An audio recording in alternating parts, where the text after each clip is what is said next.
अस्सलाम वालेकुम दोस्तों। Welcome to my YouTube channel AH clinic one. उम्मीद करता हूं सभी दोस्त खैरियत से होंगे। दोस्तों, आज का जो हमारा टॉपिक है ये डिसेंट्री के हवाले से है, यानी कि पेचेस के हवाले से है।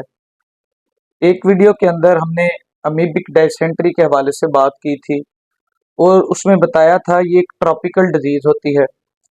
जो अमीबिक डिसेंट्री है वो ट्रॉपिकल डिजीजेस के अंदर आती है। लेकिन बैसिलस डिसेंट्री, जो डिसेंट्री यानी कि जो पेचस जरासीमी पेचस होते हैं, ये एक बैक्टीरिया से बीमारी फैलती है। और ये एक बैक्टीरिया, शगीला बैक्टीरिया का ग्रुप होता है जो इसको काज करते हैं। दोस्तों, जो जरासीमी पेचस हैं ये बैक्टीरिया से बीमारी फैलती है और शगीला ग्रुप के बैक्टीरिया जो होते हैं इस बीमारी को काज करने की बहुत बड़ी वजूहात होते हैं। अगर इसके इंक्यूबेशन पीरियड की बात की जाए तो इसका इंक्यूबेशन पीरियड 4 दिन का होता है, 1 से 4 दिन का, लेकिन सम टाइम 7 दिन का भी इसका इंक्यूबेशन पीरियड देखने को मिलता है।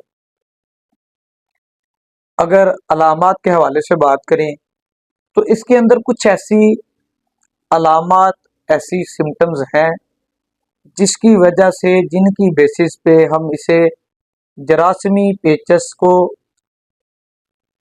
अमीबाई पेचस से अलहदा कर सकते हैं। जैसे कि abdominal cramps with small amount of stool, पेट में मड़ोड़ उठना, दर्द होना और पहाने की थोड़ी थोड़ी बार बार हाजत होते रहना। इसके अलावा अगर बात करें तो इसका जो स्टूल होता है उसमें किसी किस्म की स्मेल नहीं आती, वो ऑर्डरलेस होता है। लेकिन अगर अमीबाई पेचस की बात करें तो उसके स्टूल के अंदर इंतहा की बदबू आती है। इसके अलावा इसमें फीवर हो सकता है।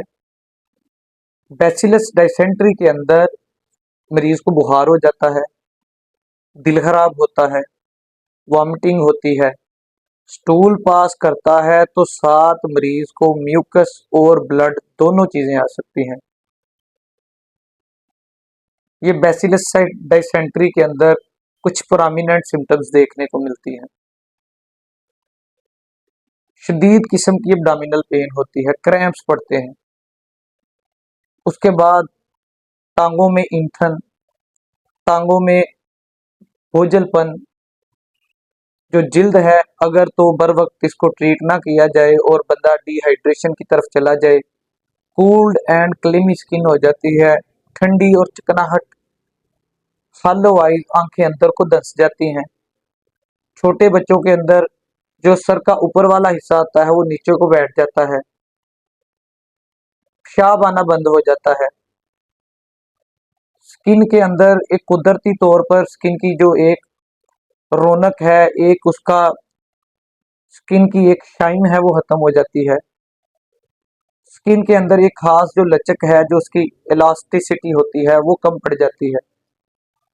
दोस्तों, ये सिम्टम्स जो हैं बैसिलस डाइसेंट्री के अंदर डेवलप करती हैं। अगर इन्वेस्टिगेशन की बात करें तो मरीज का सीबीसी करवाया जा सकता है, स्टूल कल्चर टेस्ट करवाया जा सकता है। अगर ट्रीटमेंट की बात करें तो दोस्तों, जो भी डिजीजेज जिनके अंदर वॉमिटिंग, नोजिया, इसके साथ लूज स्टूल्स लगते हैं, सबसे पहले मरीज को रिहाइड्रेट करना चाहिए। मरीज को ओआरएस पिलाया जाए। अगर ओआरएस मौजूद नहीं तो घर में बना के ओआरएस पिलाया जाए। इसके अलावा IV fluids, Ringer lactate, universal fluid है, वो लगाया जा सकता है। क्योंकि ये किसी बैक्टीरिया से बीमारी फैलती है तो बैक्टीरिया के लिए डिफरेंट एंटीबायोटिक्स जैसे कि सिप्रोफ्लॉक्सासिन, लिवोफ्लॉक्सासिन, इसके अलावा डॉक्सीसाइक्लिन, इस तरह की बेशुमार जो है एंटीबायोटिक्स इस्तेमाल की जा सकती हैं।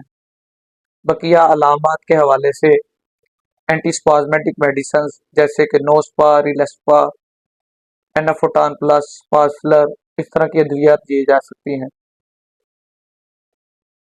इसके अलावा स्टमक को वॉमिटिंग के लिए एंटीएमेटिक्स जैसे कि मेटाक्लोप्रामाइड, ग्रेविनेट, स्टेमिटल ये दवाइयाँ दी जा सकती हैं।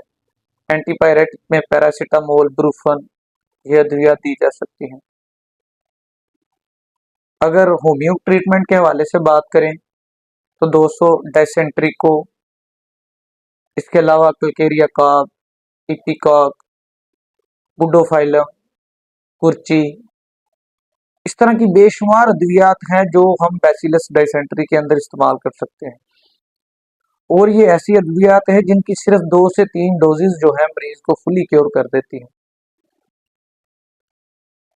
उसके अलावा कैम्फर है, पायरोजिनम है, वराटम एल्बम है, फास्फोरस है, आर्सेनिक एल्बम है। दोस्तों अगर कॉम्प्लिकेशंस के हवाले से बात करें, जो भी बीमारियां जिनके अंदर पानी की नमकियात की कमी हो सकती है, अगर खुदा ना खास्ता वो कमी मरीज को हो जाए, मरीज शॉक में चला जाता है।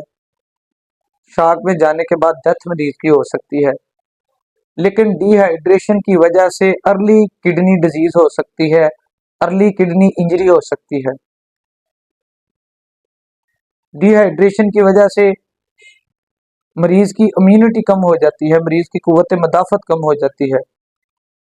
जब वो डिहाइड्रेशन के प्रोसेस से बाहर निकलता है, थोड़ा सा बेहतर होता है, फिर बीमार पड़ जाता है, उसकी इम्यूनिटी कम हो जाती है। कि छोटी छोटी चीजें जो इग्नोर करते हैं, ये बाद में बड़े बड़े मसाइल हमारे लिए पैदा कर देती हैं।